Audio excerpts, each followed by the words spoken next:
Hey, what's going on, guys? TalkNorwichCity here, back for another video. Hope you guys are all doing very, very well indeed. And I'm buzzing because this is a preview video. And I'm not previewing England against Malta or anything like that. This is Norwich City. Norwich City are back in action. This is my Norwich City versus Birmingham predicted 11 video. And I want to say a massive thank you once again to One Football, who is sponsoring this video. Really cool app. And actually, let's use this app right now to see how Birmingham are doing this season, because I must admit, I don't really pay much attention to any other football team on the planet except for Norwich City. So we click on the One Football app here. As you can see, I'm already following Norwich City, so I get all of the latest football news in general and also Norwich City. So let's click on Birmingham.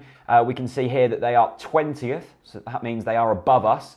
I've already predicted that Norwich City are going to win this. Apparently 52% of people think Norwich City are going to win. Me and 328 other people predicted it, so that's good. So let's take a look at Birmingham by clicking on their logo. So they lost their first game against Ipswich. They then had a decent little run where they beat Bristol City 2-1, and then Bolton, they drew 0-0, but they've lost both games since then, losing to Burton, which was a shocker. That was when Harry Redknapp went mental at all of his players.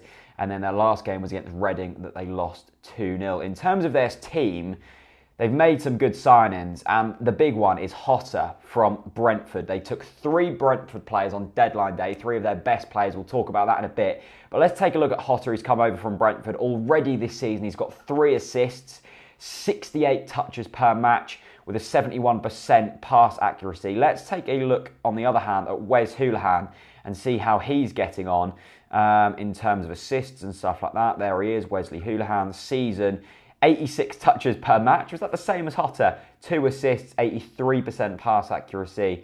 Yeah, not bad. One Football, thank you very much. Go and download the app, links in the description, and let's get straight into the team I would play. So yeah, One Football, really cool little app. Go and download it, links in the description. As I said, Hotter has joined Birmingham. As well as that, they also got Maxime Collim and also Harley Dean from Brentford in on deadline day. 3 very good signings. That Hotter was £6 million. I really rate him. He's pretty much guaranteed to score against us on Saturday. As well as that, they brought in Isaac Vassell from Luton, who's a good up-and-coming player, and David Stockdale, who of course got promoted with Brighton last season and has a wealth of experience. So that is that. They currently lie 20th. We're 22nd.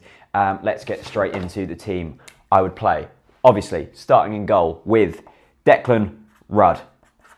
No questions asked about that whatsoever. I think he's been very good on the whole this season. Let's start from right back, because I know I'm playing there straight off the bat. It's Ivo Pinto.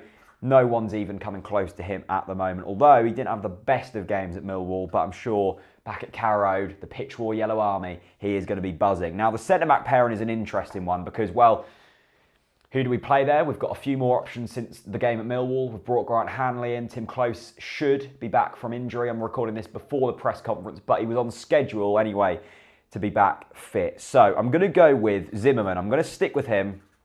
I think he's been decent on the whole, and I don't think you can change a defence around too much, because the man I'm going to put in next to him is going to be a change, and that's Grant Hanley. Now, Newcastle fans didn't rate him whatsoever. I really rated him when he was at Blackburn. I must admit, I haven't really watched much of him since then, so I've got a slightly biased viewpoint with Grant Hanley, but I think it can't be any worse. He brings a bit of championship experience. I'm not asking for a Premier League ball-playing defender here. All I want is someone who'll just put his bloody noggin on it and get it away. That's all I want, and a bit of tactical nous as well. Noust. Is that even a word? I don't know what words are anymore. In at left back, I'm going to go with Husband. Now, I've been slagging him off all week. You're probably like, Jack, you're such a hypocrite. Yeah, I am.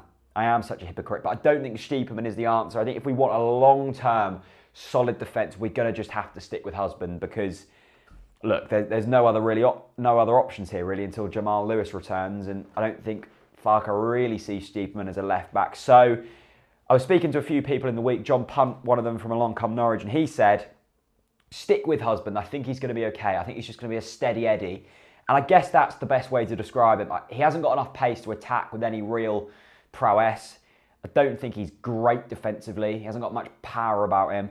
But as long as he's a steady Eddie, we can get by with that. Me and Husband can get along just fine if he's just solid. That's all I want from him, just to be solid.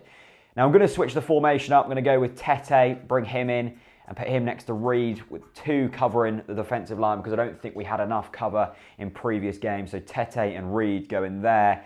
And then I'm going to go with the classic Alex Neil 4-2-3-1 formation with Murphy out on the left. I think he's been very good. He looked good in spells against Millwall. He'll always create something in the game, and that's a very promising thing to have from any football player. In the middle, I'm going to go with Maddison. I think he's probably been one of our standout players this season. Very impressed with his maturity.